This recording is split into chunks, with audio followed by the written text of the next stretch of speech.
After almost 3 years of working with Dr. Mike Macias, I'm finally able to sit down and ask him a bunch of questions that I've been meaning to ask him for, well, 3 years. Now, we talk about a bunch of stuff, and he's an amazing person who has the website, the POCUS Atlas. It's a phenomenal resource if you want to find gifts of ultrasound pathology as well as normals and explanations for what they mean. They're all downloadable. You can use them. It's a great website. There's a bunch of other stuff. He's got some apps. He's got a nerve block app as well. There's a evidence atlas as well. Really good stuff that he does on his website. I'm super excited that I got to sit down with him, and let's just get right into the interview. Hello and welcome to the Core Ultrasound podcast. I'm really excited because we haven't really done an interview in probably a solid year. I recently moved down to San Diego, and I am just down the street from this wonderful human, Mike Macias. Now, Mike, you have a lot of roles. You are the Ultrasound Director for the Residency, the UHS Residency in the it just recently had a name change. What was it called? Southwest Healthcare Medical Education Consortium. It's in Temecula, California. It's a lot. It's not a lot. It's just a new thing to remember. To be perfectly clear. And also the POCUS Director for EMA, Emergent Medical Associates, which is the group that staffs the hospital where we work. It's a lot of roles, and that's just the two that revolve around ultrasound at the Temecula Hospital, basically in that region. We do a lot of other stuff too. Avid runner, have a family, have an amazing backyard. Thanks. Yeah, all right, great. Now, thank you for the introduction. Of course. Thank you for being here, and thank you for letting me invade your backyard. You have done such a great job where we work. One of the things that I personally struggle with is basically twofold. It's on the one hand, just some new kind of stuff with being a more community-based physician. We have a residency, but we're a community-based practice. We don't have every specialty. We do have an affiliation with the medical school, Western, which is there in Pomona, I think. But sometimes there's a difference between how we do academic ultrasound at a big university versus in a community setting, because not everybody is fully associated with academics, and there's always a productivity thing that we have to worry about, just the reality of the situation, whether you agree with it or not. And the second thing is specific medical director stuff, ultrasound medical director stuff that I have for you. Mm-hmm. Yes. Now I think we're going to split up in two parts because it's a lot of information. Yeah, let's do it. Great. So my first question for you is, and this is based off of I saw you do this and it was amazing, and I've done it before, but I wanted to have your take on using ultrasound in the placement of a transvenous pacer. Yeah, absolutely. So, well, we had a case not too long ago. If you remember that night where I needed your assistance in one of our emergency rooms. Mm-hmm. I think that the role is really twofold, sort of while you're kind of setting up to place your line, your introducer catheter, and then sort of troubleshooting. So in that case, we had a patient, obviously needed a transvenous pacemaker. Interestingly, they were actually going into torsades from their bradycardia, so it was a really, really crazy case. Yeah. And so the initial component is really identifying your site, right? Just going back to vascular access, right? Ultrasound is there to make sure you have a good site to access the central veins. Mm-hmm. So I always like to use ultrasound first just to check my site. Typically for the transvenous, we're going to use the right IJ or the left subclavian, but I always want to make sure there's no clot, make sure it's going to be accessible, make sure there's not difficult anatomy. So just like any central line, making sure you have a good spot, and then using ultrasound to place the introducer catheter, right? Following your needle in, getting blood back, confirming your guide wire with ultrasound. That's so really it's kind of like a central line, right? I mean, it's essentially the same initial technique and benefit, right? The same, right? So just like you'd place an introducer catheter, say a cordis, for resuscitation, you're placing an introducer catheter. Obviously, it's a different size, so you want to make sure you use the right one. But it's the same. So my first process is, ultrasound, just like I'm placing a central line, and that's really where I'm using it initially. Then the second part, right?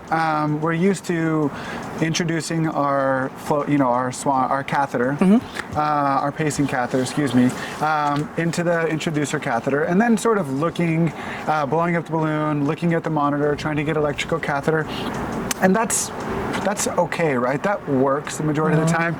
But I like to know, like, when I'm in maybe 20, 25 centimeters, where is my catheter at? And that's really where ultrasound comes in.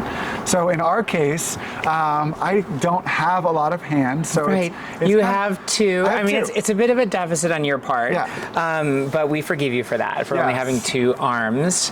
Yeah, and that was actually fun because like I was in another part of like the ER, and then a nurse comes and grabs me and like, hey, can you help Macias? And I was like, first off, I thought it was weird because I learned from you. So I'm like, what does Mike need help with? Yeah. And then you're all gowned up, and then you told me what you needed. Yeah, so essentially we were having trouble getting capture, and so I'm like, am I just in the wrong spot? Am I going down the IVC? And I think really knowing ultrasonographically where we are is helpful. So if you remember, we put the probe on. Subcostal is usually a good place to go because it's going to give you a nice view of the right atrium, right ventricle. And we ended up, as we were floating it, seeing that it was in the right atrium and it was stuck on the tricuspid valve. So we were able to kind of watch with the valve openings, and then we saw the little balloon just kind of slide through and get into the right ventricle and get capture. So I found it really helpful to know where I was and what I needed to troubleshoot. And if I wasn't seeing it, that would tell me I'm completely in the wrong place. Maybe my catheter went the wrong direction in the IJ. Maybe I'm actually just in the IVC. So I find it really useful when you're not seeing the mechanical and electrical capture where you should, to really try and kind of figure out, okay, what's going on? Let me get some idea about where I'm at. So in that case, it was super successful. And if you remember, we got capture right then. And we actually got saw some it really float good in. It was kind of cool. clips, which hopefully we can share at some point. But really good images. Amazing. Yeah, that was like one of the things I always wonder about, because I mean, going into it, it was basically like placement, and then after that, it's just all like thinking about it and like guessing. But with the ultrasound, you can see right away, and you can actually see. I've had situations where I'm not getting capture, and I noticed that, and I'm like pretty far in. Like I should have gotten capture at this point. We turned it up, throw the ultrasound in the belly, and this is like a third operator going. Subcostal is a great view. Honestly, it's the most accessible. I mean, you can do it off any view, right? You can do the apical forward chamber. You can do it on a parasternal short or an RV inflow view, but it's just hard usually when the patient's all gowned up, especially if you happen to be in the subclavian, to actually like get up that far.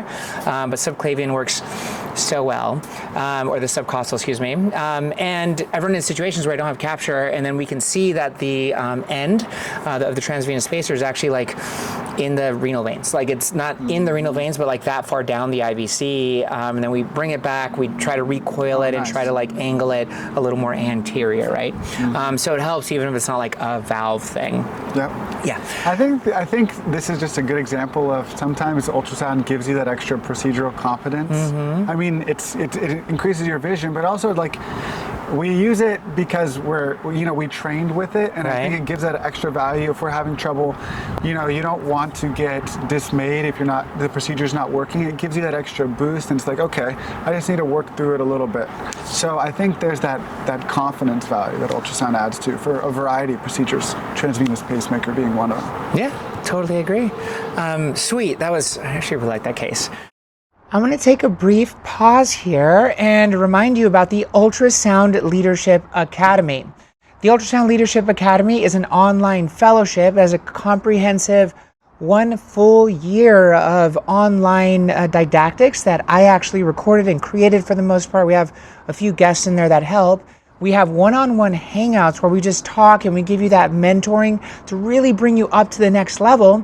And one of our new offerings that I'm super excited about is that we can offer image review, meaning in a HIPAA compliant way, we can actually check your images and give you tips and pointers on how to improve that, because not all of us have the ability to have someone who can perform quality assurance of the scans that we do. Check it out. Go to ultrasoundleadershipacademy.com. Now, back to the podcast. Now, the other one that I've had to think about a little bit more recently is the utility of right heart ultrasound in general, but specifically in the workup of a pulmonary embolism. Now, this is something that I felt very comfortable with in the academic setting in which I was in, and I think we're a little spoiled in that we have cardiology, and they're quite supportive. They're very helpful, and for the most part, they know that we know how to do echo, right? But from a community perspective, what do you think the utility of right heart echo in general? What is the utility of that for the workup of a PE? So you're not fully diagnosed yet, but you suspect a PE. Mm-hmm. Absolutely, yeah. I like how you kind of mentioned the pre-diagnosis, because I think they're actually really two separate things. Agreed. Because once we know the diagnosis, right, it totally changes. We're going into risk stratification, which we can talk about. But especially in the community setting, I mean, boarding is an issue. How we're seeing patients is different, right? And we need to be able to identify and expedite these patients. So for me, I use ultrasound really to identify if I need to progress this patient's workup sooner, sort of like a rule-in approach. If I have someone with abnormal vitals who doesn't look well. So one example is a patient who comes in with shortness of breath and abnormal vitals. They're tachycardic, they're a little short of breath. They don't look super ill, right? Not all PE patients who have large pulmonary embolisms look critically ill. Agreed. But they have abnormal vitals and they have a really good story. And I'm like, okay, am I gonna dimer this patient? Am I gonna let them sit in the waiting room? This tachycardia could be explained by a multitude of things, right? Maybe they're infected. So that's really where I use my ultrasound, right? When I bring them into the assessment room, we have these little cubbies, where we can see people before they maybe go back to another area or sit in the waiting room. Our medical screening exam room. There we go. Right? MSC room. Yeah. MSC room, yeah. Where we screen them, right? Yeah. Sick or not sick. And so that's where I use ultrasound. So my question there is, does this patient have right ventricular dysfunction? There was a really good study, and maybe we can drop the study name in the notes, but they looked at assessment for RV dysfunction in patients with abnormal vitals. Okay. Basically, RV dysfunction in the setting of PE.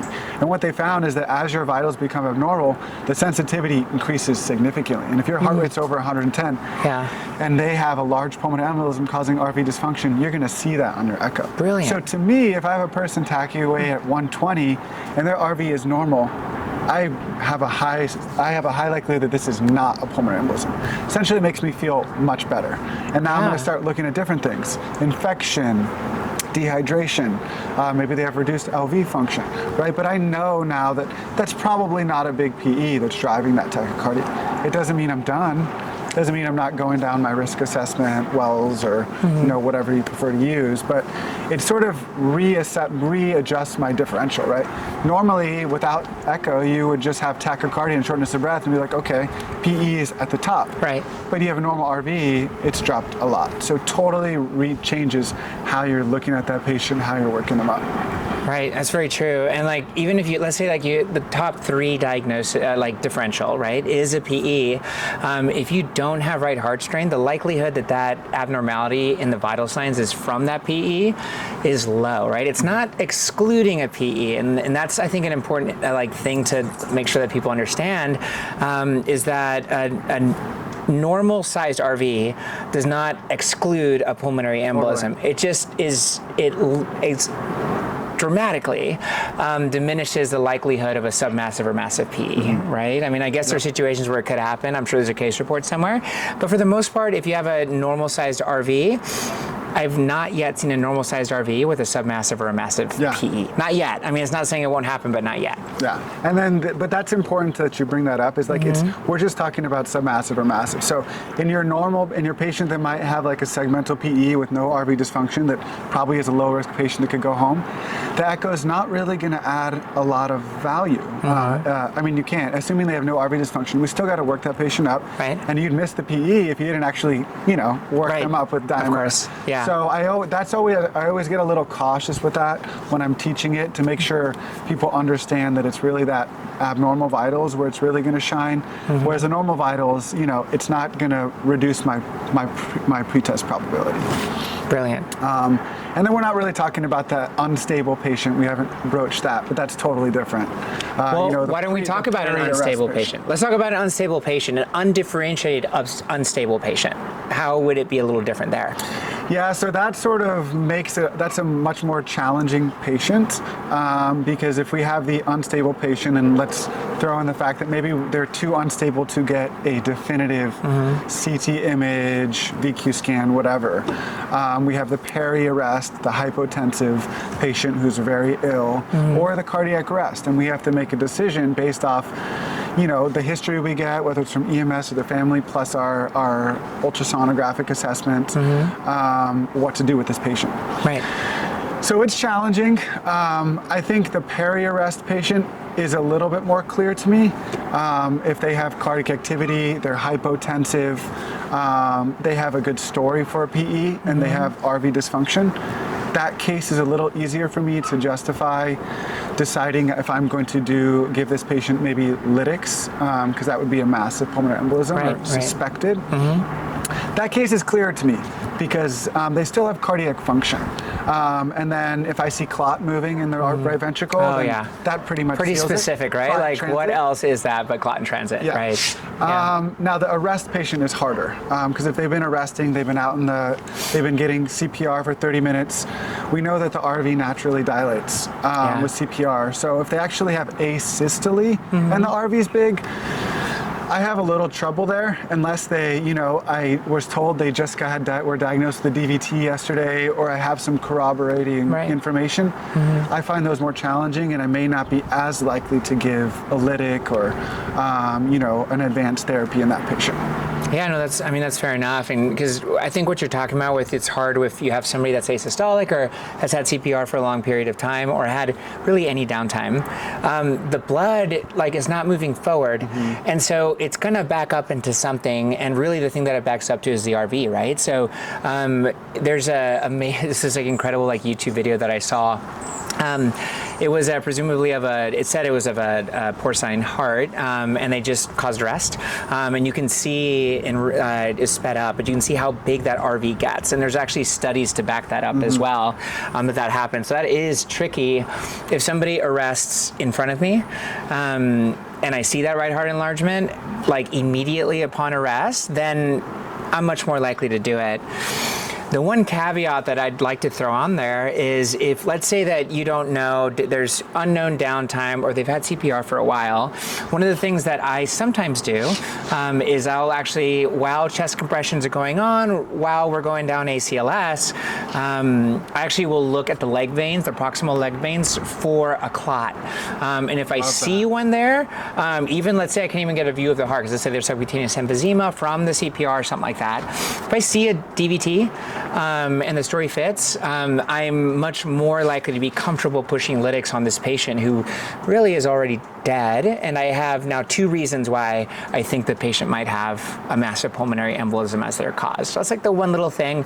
I think it's a pretty rare situation, but there is data that actually backs that up as well. I like that. That's kind of increasing your specificity. So you have the RV dysfunction, you have a big clot.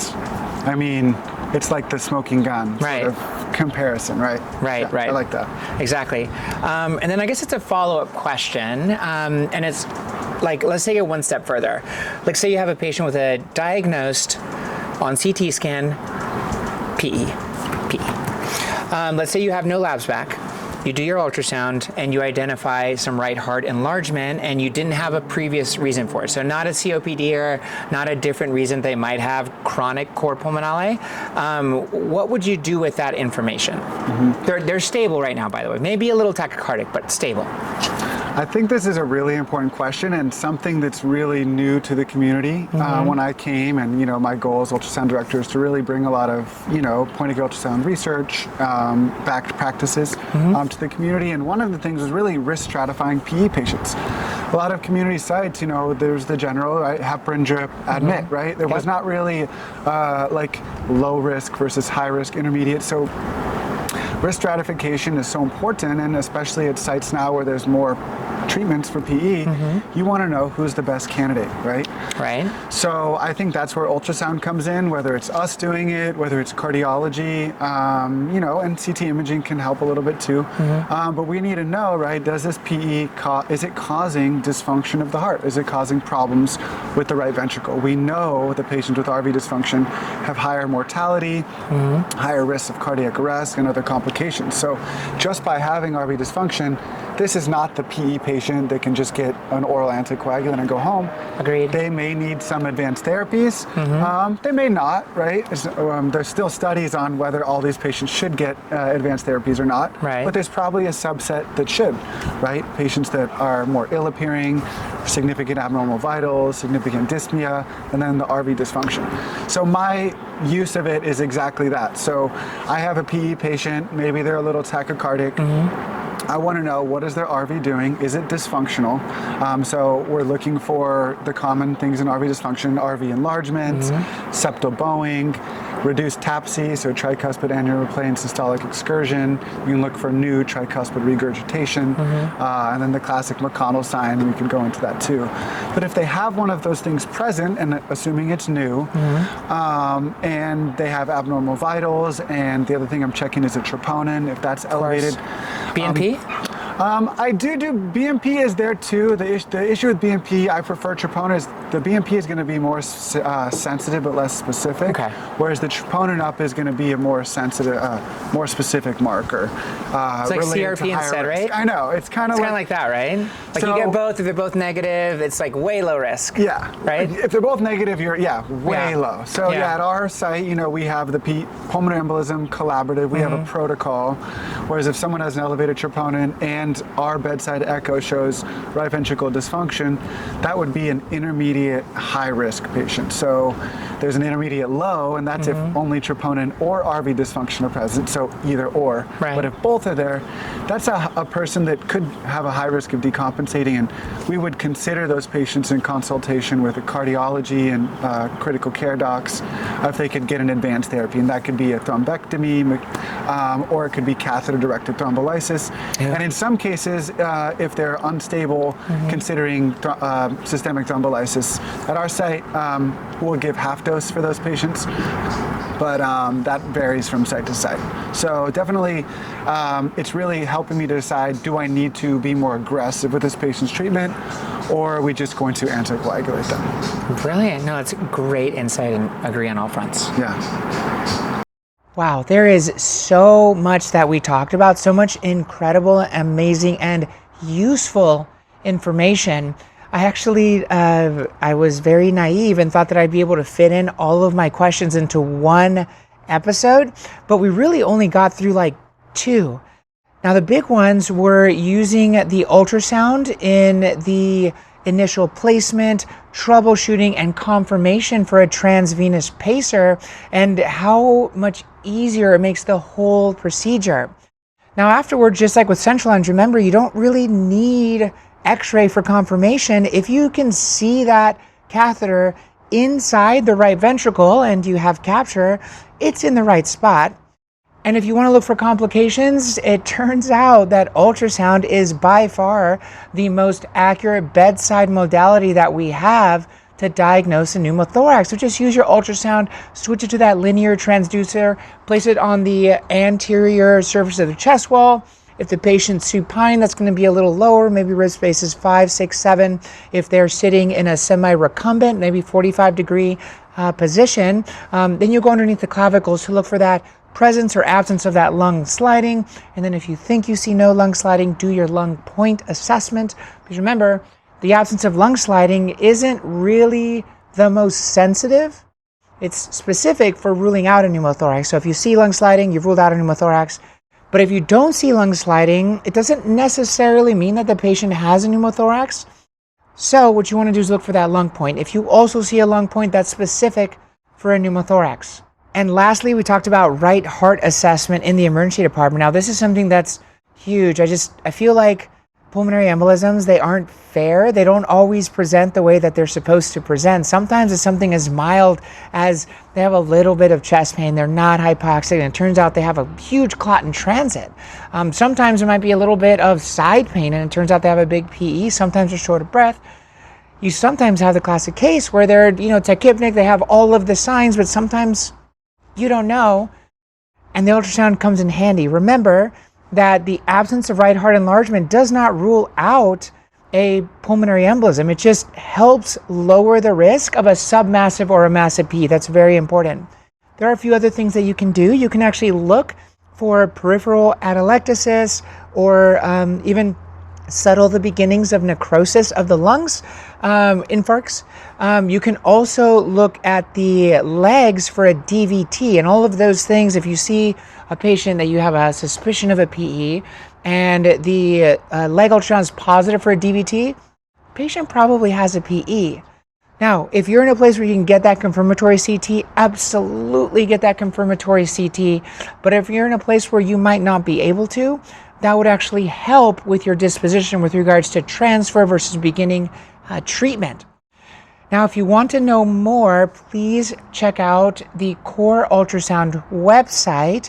And again, if you want to have a longitudinal curriculum to really get as good as you can with ultrasound training, and this is cross-specialty. We take MDs, we take APPs, really anybody who wants to up their game, check out ultrasoundleadershipacademy.com.